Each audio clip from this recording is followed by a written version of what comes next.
কিন্তু যারা বিদেশ যাচ্ছে ওদেরও ইয়ে আছে, ওদের দোষ নয়। আমারও মাঝে মাঝে মনে করে যে এই যে সমু শুধু আমার নাম দিচ্ছে এগোছে যাচ্ছি, এই হালার তার মানে শালা আজকে যদি আমি ফ্রান্সে বা আমেরিকার স্টার হতাম তাহলে যাওয়ার সময় হ্যালো এই করতো।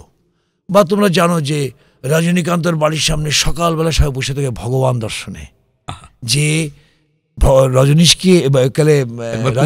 রজনীকান্তকে একবার দেখে বাইরে গেলে তার সারাদিনটা ভালো যাবে।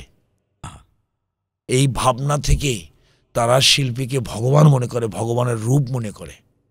আমাদের এখানে মনে করে হচ্ছে চণ্ডালের রূপ। তো সেইখানে তোমার এই যে তৌকির, বিপাশা, তমাল এরা যে চলে গেছে অভিমান নিয়ে, দুঃখ নিয়ে, যে তোরা আমাদের চিনলি না, ঠিক আছে যা, গরিবের মতো হলেও ওই দেশে একটা শান্তি পাবো, নিজেরে খুঁজে পাবো।